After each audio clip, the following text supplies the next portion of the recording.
para siya makapag-aral. Ganon din yung kanyang tatay. Sana magkaisip kayo na may anak kayo. Yan nga po yung wish niya. Meron Magkabuo kayong yung... anak na isang iniwan. Ah, Ako po lungkot na lungkot katekram nung nagkahiwalay po yan. May iyak ako kasi totoo lang. Ayoko silang paghiwalayin. Sabi ko, nung hindi pa kayo nagsasama, pinaghihiwalay ko kayo kasi parehas kayong 16 anyos. Alam kong walang patutunguhan yung pagsasama nyo. Pero ayaw po nilang maghiwalay. Talagang mahal daw po nila isa't isa. Ipinasoli ko yung aking naging manugang, yung nanay niya. Pinasoli ko sa puder ng magulang, doon sa anak ko, ihatid mo yan. Kasi magpatuloy pa yan sa pag-aaral, hayaan mo siyang umuwi sa pamilya niya. At siya'y mag-aral kasi second year high school po. At ikaw naman anak, bumalik ka rito at ikaw ay magpatuloy din. Eh pagbalik po nung anak ko, kasama na naman yung naging nanay ni Princess. Gusto na nilang magsama. Parang ganyan. Kala Junimar po. Kaila Junimar. Kahit anong pilit ko, ayaw nilang maghiwalay.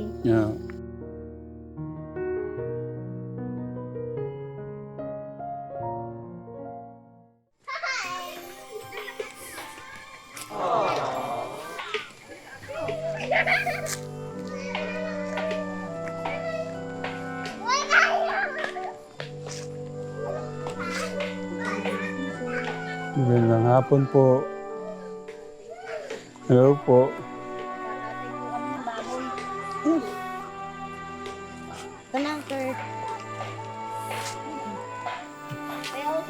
Magaling ka pala mag-drawing Tuwa kita na, sabaw kita baboy. Di ba naging ko nga pagdali ako? Dito po ano.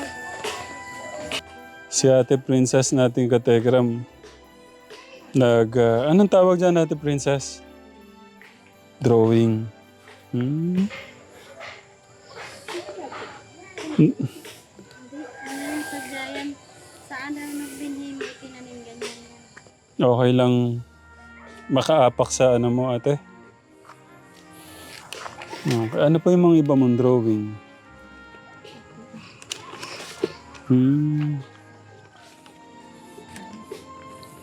Okay. Ano to? Bintana ba to? Anong tawag dito, ate?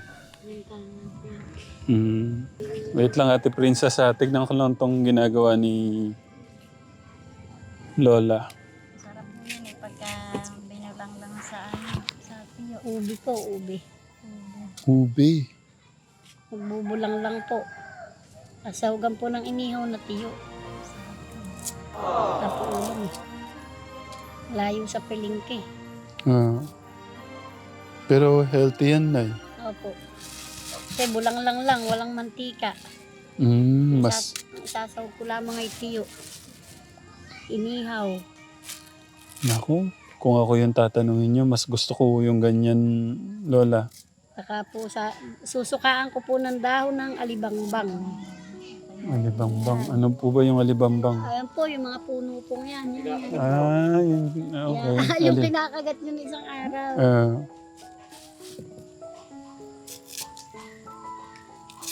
Saan nyo ito nakuha? Nahukay po ni Princess. Diyan sa aming libis. Nataniman. Mabigat po pala siya. Opo. Yan po ang ube. Baka mayroong 1 kilo ito, no? Mahigit po. Baka po mga 2 kilo ito lahat. Mabigat. 2 kilo. Mamakain siya, bigyan mo ng kalahati. Ube. Saan ba ako nakakain yan? Yung nakain natin, Kuya Gus, nakaano na, no? Yung nasa llanera ba yun? Yung halaya na. Laya pala yun. Halaya. Ito, pwedeng ganito din po yun. Ito din po, ginagawa din po sa halaya. Halaya. Pero ano talagang ginagawa dito? Marami pong klase. Ito po pwedeng igulay. Pag po ito ay gagawing halaya, yung pong asawa ko, marunong po siyang gumawa. Ilalaga, babalatan po yan, uugasang mabuti. Tapos titipak-tipakin ng ganyan para mabilis maluto, ilalaga. Tapos gagadyarin sa gadyaran. Tapos, sasalain sa kulambong malinis. Oo. Lalagyan po ng gata ng nyog. Pag po wala na yung butil-butil niya, ilalagay sa kawaling malaki. Lalagyan ng asukal, gatas, star margarine. Kapwa halu-haluin lang, haluin hanggang lumapot po. Pag po matigas na po siya, ilalagay na po sa mga lyanera. Oo. Tapos po meron namang langis ng nyug na may latik, na tinatawag na latik. Opo. Tapos lalagyan po ng latik ng nyug. Anong tawag nga po dito? Ube? Ube po. Gaano ho katagal bago magkabunga ng ganito yung ube, Nay? Ano po ito bali, halimbawa po, ito po hinukay ng buwan ng Abril. Oo. Meron po itong tinatawag na yung pinakang yung tubuan ng puno. Kagaya po nito, ayan, halimbawa ito, puputulin mo po yan, yan yung pinakatubuan ng puno niya. Tapos itatanim mo ng mga buwan ng Abril. Mga ganitong buwan po ay meron ng Nobyembre. Ang tagal din ho pala. Opo. Para din po itong kamuting kahoy. Buwan din po ang binibilang bago po Lola, okay lang ho ba kayong maabala dyan sandali? 5 minutes lang po, mabilis lang. Si Lola Nimpa, siya po pala yung lola ni Ate Princess Katekram. Ay, opo. Aray ko. Pwedeng kayo nga pong magkwento kung anong nangyari din sa kalagayan po ni Ate Princess. Yan po kasi, ang totoo po niyan, nung yan po isinilang, makinis po ang balat. Siguro po, nung mag-umpisang tumubo po yan, mga 3 taong gulang po siya. Nag-umpisa lang po yan sa isang pirasong sugat na parang napaso ng sigarilyo na nagtubig. Magmula po noon, unti-unti na po dumami yan, dumami hanggang sa buong katawan po niya nalipos. Lalo na po pag nakakakain siya ng malansa, dito naman po kasi sa amin, hindi po maiwasang hindi makakain ng mga bawal, kagaya ng mga sardinas, mga itlog. Kasi malayo po kami sa palengke. Isa pa, wala naman kami pambili ng laging mga masasarap na ulam. Kaya pang araw-araw na po sa amin yung mga tuyo, sardinas, itlog, magi. Nung po siya 3 taong gulang, inumpisahan po siyang tubuan. Nung po namang siya nasa 1 taon na po yan na hindi gumagaling. Pinaiinom na po namin yan ng mga amoxicillin. Talagang hindi po, parang lalong nagagalit. Sabi po nila, baka raw namatanda o napaglalaruan. Pinatawas na para po namin, hindi naman po nakukuha. Tapos po, minsan na po namin yung inilapit sa derma. Kaya lang, hindi po namin kaya kasi isang lapit po namin sa derma, yung natatandaan ko siguro nung siya nasa 4 na taon na. 4 na taon nung siya maderma. Ay isang lapit po namin kulang-kulang 5,000. Yung pong kanyang check-up, mura lang kasi 300 lang Ang mahal po yung kanyang mga gamot. Kasi meron pong sabon. May ointment. Naku po yung ointment po naman, ang halaga nasa 350, ointment lang na ganito kalaki. Isipin niyo po kung sa lahat ng sugat na yun ipapahid ko yung ointment na maliit lang. Halos kukulangin. Sa isang pahiran, Opo, ngayon, bukod pa yung lotion na inilo-lotion. Naku, may niresitahan pa po yan ng iniinom na antibiotic. Isang lapit nga po namin sa doktor kulang-kulang 5,000 po. Gusto kong malaman yung mama at papa niya, nasaan ba sila? Yan po kasi na maghiwalay po ang nanay at tatay niyan. Si Princess ay magta3 taong gulang pa lang. Ngayon, nung umalis po yung nanay niya, may sugat na talaga yung bata. Marami na siyang sugat. Ngayon, nung siya ay nasa 3 taong gulang na, yung nanay niya, ewan ko ba kung ano ang pumasok sa isip. Nagsawa yata sa kahirapan. Iniwanan ng aking anak. Tapos ito po,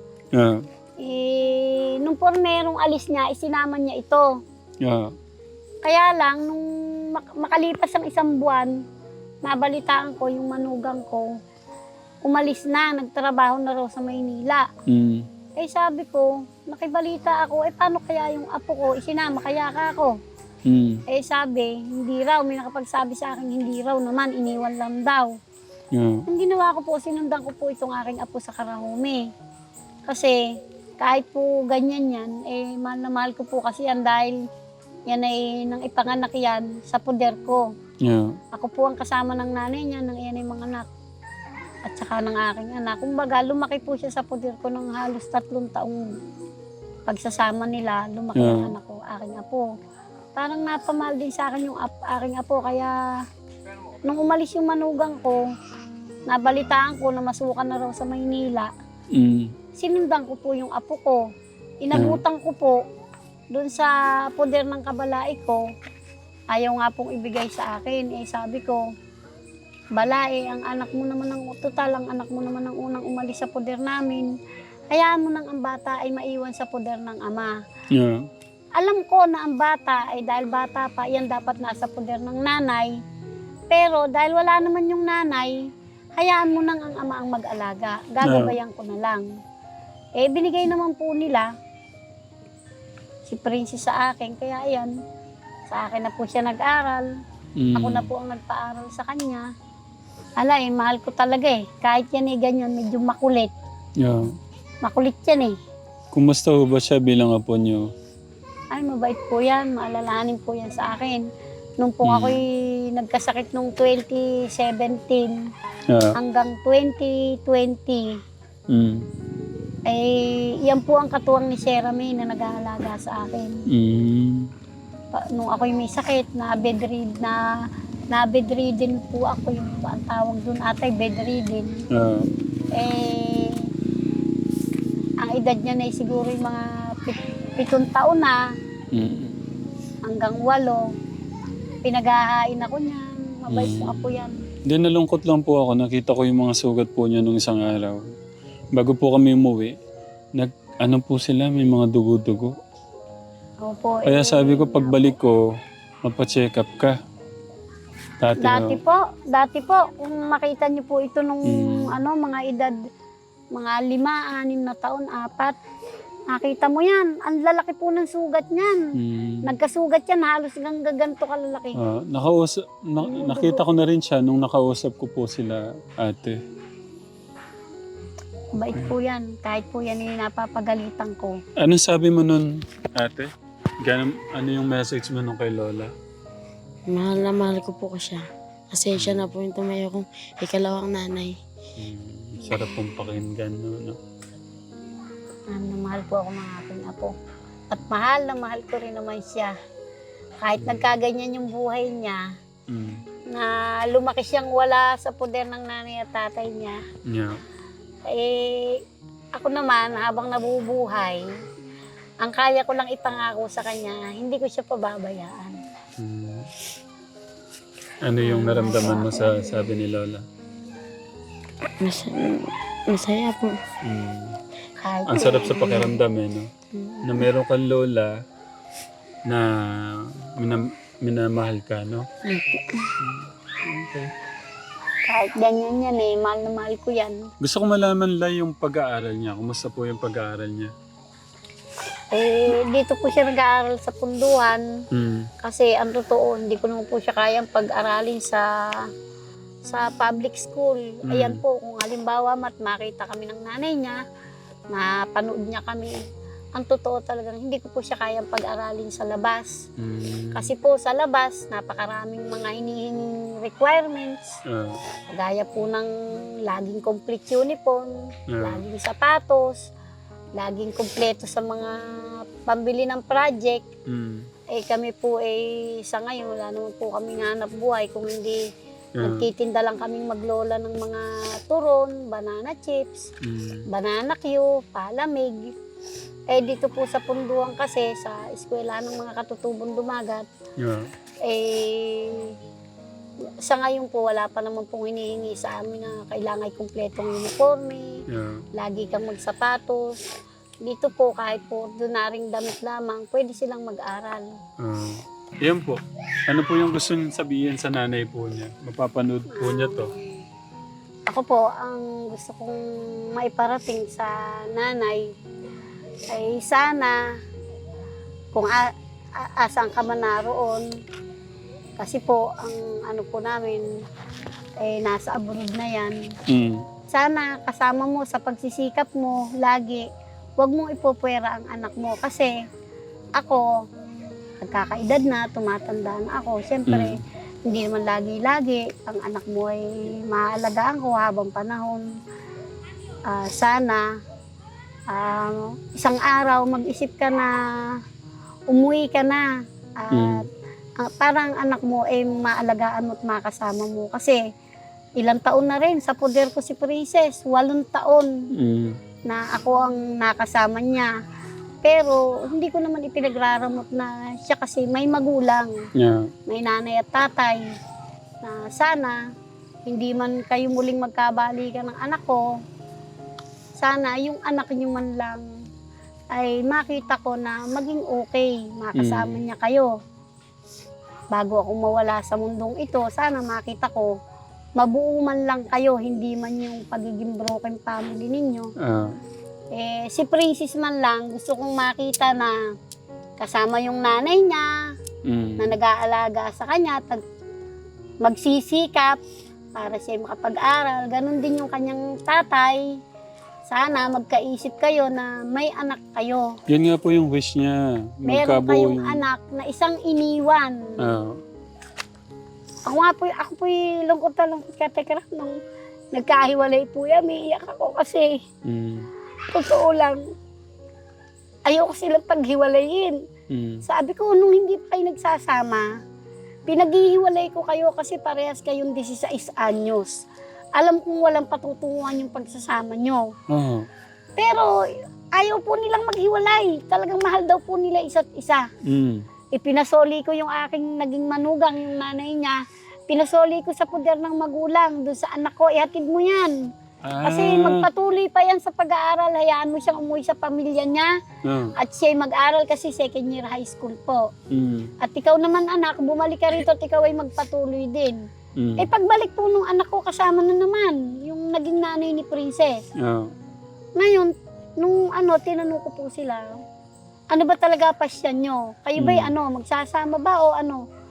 Sabi po nung nanay niya, gusto na raw po niya talaga makisama sa anak ko.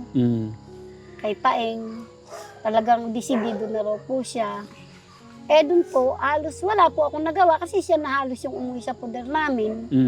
Ngayon, nung after po ng 2 linggo, hinanap po siya ng magulang. Nung dumating po sa amin yung aking naging kabalae, nag-usap po kami. Sabi ko, ako kabalae, totoo lang ayaw kong pagsamahin niya kasi unang-una pareha silang 16 anyos. Natatakot Kabata ako mo pala. na baka pagdating ng araw, saka sila magsawa sa hirap. Kasi ngayon, masarap ang magiging buhay kasi walang anak. Natatakot akong balang araw, sa edad nilang iyan, ay sila'y magsawa. Abay, sa totoo lang po, hindi po sa ako'y nagdilang anghel, tila ako'y tinikis pa. At nung si Princess ay magtatatlong taong gulang, hindi naman po nagsasakitan ng anak saka yung nanay niyan eh. Nagkataon lang pong nagkatampuhan sila. Tapos may nakasuno pong kapatid yung aking naging manugang na nakita siguro kung paano sila nag-away o nagkatampuhang mag-asawa nang himasok yung kanyang kapatid. Kumbaga parang sinulsulan niya yung ate niya na umiwalay ka na dyan, tara, umuwi na tayo. Yung ganun ang nangyari po. Nagpaalam sa akin yung aking manugang. Sabi niya, ma, uwi muna ako ng Karahumi. Hindi po niya ako tinapat na, mama, ihiwalay na ako sa anak niyo, aalis na po ako. Hindi po niya ako tinapat na ganun. Sabi ko, saan ka ba pupunta? Uuwi po muna kami doon kay la mama. Kasama ko po si Princess. Hindi ngayon, hindi ko po sila pinigil. Kasi, siyempre, anak niya eh. Karapatan po niyang isama yung anak niya, 3 taong gulang. Sabi ko, kailan ba kayo babalik? Mga lang po, 1 linggo lang po kami, babalik kami. Hindi ko naman po alam na meron na pala siyang isipin na hindi na siya babalik. Ngayon, nung siguro po makalipas ang 1 linggo, sinundan po nung anak ko doon sa poder ng magulang. Pagdating po nung aking anak doon sa Karahome, ang humarap na raw po doon sa anak ko, yung tatay. Sabi raw, nung naging kabalai ko, ayaw nang makisama sa iyo ng anak ko. Ihiwalay na raw siya sa'yo.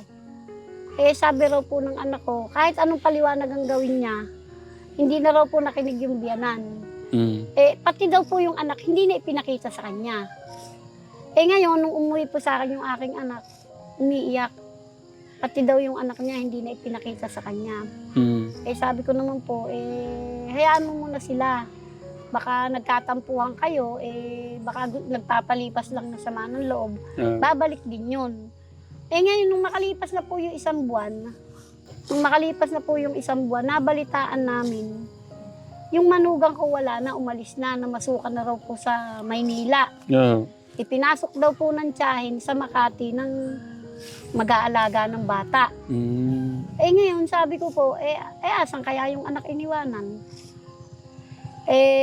Nabalitaan ko, iniwan lang sa kapatid na binata. Kaya ang ginawa ko po, nung sabi ko doon sa anak ko, anak, tara, umahon tayo ng Karaome. Titingnan natin ang bata kung totoong inilagak na lang ba ni Jessa. Kasi hindi tama, babae yan batang babae yan, bakit ilalagak kahit sa kapatid na lalaki?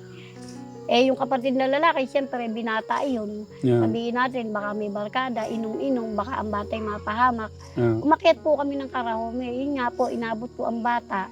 Pero yung bata, inabot ko po sa poder na ng aking kabalae. Iniuwi na pala nung kapatid. Sabi ko, balae, nalulungkot ako. Kasi nung araw, ayokong pagsamahin yung ating mga anak. Pero sila yung nagpumilit na gusto na nilang magsama. Parang ganyan. Kala Junimar po. Kala Junimar. Kahit anong pilit ko, ayaw nilang maghiwalay. Pero ngayon, bakit nagkaganyang balae? Tila ikaw pa ang magiging tulay para ang ating mga anak ay tuloy ang magkahiwalay. Hindi nyo ba naiisip na may anak na sila? Sana tayong magulang, gabayan na natin yung ating mga anak. Kung ano man yung nagiging problema o nagkakatampuhan sila, gabayan nating magulang kasi may anak Kasi yung ating mga anak, pwedeng magkanya-kanyang buhay yan mag-aasawa yan, balang araw. Paano yung anak na naiwan? Ay iisa-isa itong naiwan, kaya ako po'y umiiyak. Nang inabutan ko po ang aking apo, nako naliligo sa sariling ihi. At ang sugat po niyan, talaga sabi ko nga, anong klase ba? Ako, wag kang masasaktan, Jessa, kung sakaling ito yung masabi ko. Sabi ko talaga, nung makita ko katekram ang apo ko, anong klaseng ina ba, anong klaseng puso ba, meron ang aking manugang. Dahil sa kabila ng nakita niya na ang kanyang anak ay puro sugat, talaga pong pati po itong may puwit na ito niyan. Talaga pong ang sugat ay halos ganyang kalalaki. Na hindi ko po alam kung ano ang gagawin ko. Nang maiuwi ko po dito yan, pinagtiyagaan ko po ipaglaga ng mga daong bayabas, yun ang pinapaligo ko sa kanya. Tapos, awa naman po ng Diyos, nung medyo lumalaki-laki na siyang ganyan, kagaya ngayon, medyo gumagaling. Kaya lang po, ang dami na niyang peklat. Tapos, pag nakakakain po siya ng mga kontra, yan, umuulit yan, dami nga. Nasaan po ngayon yung papa niya? Ang tatay po niyan, namamasukan construction. Kung saan-saan po napapalipaw-lipaw. Minsan po, nung nakaraan po, nasa Pasig. Ngayon daw po siya ay nasa gawing Baclaran naman. At namamasukan siyang construction. Yun po yung nangyari na nga. Mapapahamak yung hindi nakikinig sa mga magulang, yung mga anak. Totoo po yun. Kaya naman po Kaya ako, ang biktima, ang bata. Kaya ang sabi ko nga po sa aking apo, anak, hanggat ako'y nabubuhay, hindi ka mag-aasawa kung hindi kita makikitang makapag-aral. Mag-aral ka muna ng mag-aral hanggat gusto mo. Ngayon, siguro kung wala na ako at mapapabayaan na kita, bahala ka na sa buhay mo. Pero hanggat buhay ako, ang pinapangako ko naman, hindi ko pababayaan ng aking apo. ang galing mag-drawing, Mahusay po siyang mag-drawing. Baka maging maging isang international Yan po ang hilig niya. Nauubos ang papel designer. niyan. Nauubos po ang papel niya sa kinasusulat po. Ang galing, 11 ka, ate, 12. Magto-12 pa lang po. Awa ng Diyos, ka-graduate na ng grade 6, walang magulang. Sabi ko nga po sa mga magulang niyan, sana naman, pag ang anak nyo ay gumraduate ng grade 6, kahit kayo ay nasa malalayong lugar at kayo ay hiwalay ng tuluyan, sana yung isang araw man lang pag-graduate ni Princess ng grade 6, makita ko man lang kayong magkasama. Para kayo ay umagapay sa kanya, nagagraduate siya ng grade 6. Sana kayo yung makasama niya, hindi ako na lola. Kasi iba pa rin yung magulang. Pinaglaban niyo talaga tong bata, no? Ay, sabi ko, ayaw nga po ibigay ng kabalai ko. Sabi ko, kabalai, hindi ako papayag. Mahal ko ang apo ko. Kung mahal mo ang apo mo, hindi ka papayag na maghiwalay ang ating mga anak. Dapat pinangaralan mo ang anak mo na kahit anong hirap, tiisin mo, palakihin mo muna ang anak mo, at saka ka magtrabaho. Ang nangyari, ikaw pa kako ang naging tulay. Kaya sabi ko, saan ba ang barangay dito? Pagharapan natin ang bata. Kasi hindi naman natin pwedeng hatiin yan dahil iisa. Sabi ko, sige, kung gusto mo, payag ako. 1 buwan sa'yo ang apo mo, 1 buwan sa akin. 1 buwan sa'yo, 1 buwan sa akin. Nung lumaon, doon nakita ko umiyak ang aking kabalai. Lalaki siya, umiyak siya. Kasi sabi niya, nalulungkot niya rin daw siya bakit nagkahiwalay. Kaawa-awa ang bata. Sabi ko, sana ka ako kabalain. Nung andito pa ang anak mo at ang anak ko'y umakyat dito para makipag-usap sa inyo, sana hinarap niyo ang anak ko. Sana hindi mo itinago ang anak mo. Sana hindi humantong sa ganito. Tingnan mo ang nangyari. Ang bata ang kaawa-awa. Kung ako lang, anong mawawala sa akin na hiniwalayan ng anak mo ang anak ko? Ang masamay ang bata. Ang nagsakripisyo ang bata. Tapos mabuti po katekram kung basta lang niya iniwan ang bata. Ang nangyari, ang bata, puro sugat. Ayan. Sabi ko, kahit tayo magdildil ng asin, ang mahalaga tayo sama-sama. Kahit gulay lang lagi yung ating pagkain, ang mahalaga tayo may bigas. Ang mahalaga, mapalaki ko ang aking mga anak. Awa naman po ng Diyos. Malalaki na yung mga anak ko, yung 3 ay may pamilya na at yung 2 ay ayan. Kahit papaano po, nag-agabayan ko sa pag-aaral. Masaya na po ako na, kumbaga, yung kahirapan, napalaki ko sila, nalampasan ko yung sobrang kahirapan na buo pa rin yung aking mga anak. Kaya ako'y awang-awa sa aking apo. Pero kahit na lang ganun, hindi pa rin siya mukhang kaawa-awa. Dahil may lola. May lolang nagmamahal. Hindi, ako po napaproud sa inyo, napaproud po ako sa pag-aalaga nyo dito sa apo nyo. Kasi kung ayaw kayong iwan eh. Ibig sabihin, may nakikita ho siya, nararamdaman nyo yung pagmamahal nyo. Ay, ako po naman ay inaamin ko na kuminsan ako po yung masungit, lalo po pag may mali akong nakikita sa kanya. Pero yun po, sinasabi ko sa kanya, tandaan mo, Princess, hindi ngayon at pinagagalitan kita, sinesermonan kita, nagagalit ako sa'yo. Hindi ibig sabihin nun ay minamaltrato kita, anak.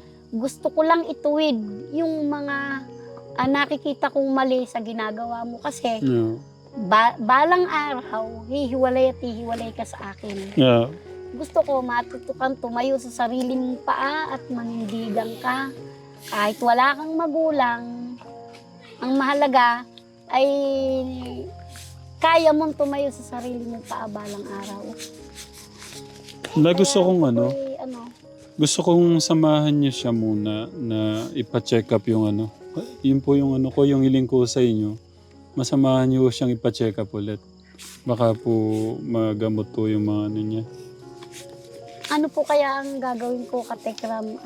Patukukunan ko po ba siya ng dugo? Kung ano pong... Patitingnan po ba ang dugo niya? Kung ano po ang may... Yung pong... Kung ano Kasi po yung... po, katekram, kung may infeksyon naman po siya sa dugo, ang alam ko po sa infeksyon sa dugo, nagkakasakit. May mga lagnat. Siya naman po, hindi naman po nilalagnat. Kaya lang, paulit-ulit nga po yung kanyang sugat na yun. Malalaman po natin yan pagka nakausap niyo yung doktor, Nay. Paano po? Alamin ko po yung update, no, Nay. Ate, yun naman yung gusto ko mapacheck up yung mo. Siguro unahin niyo yung dugo. Ma-check po kung okay po yung dugo niya. Tapos siguro, pag okay naman yung dugo niya, Ibig sabihin, safe naman yung kalusugan niya. Ang ano lang yung diet. Tapos yung dapat lagi siyang malinis.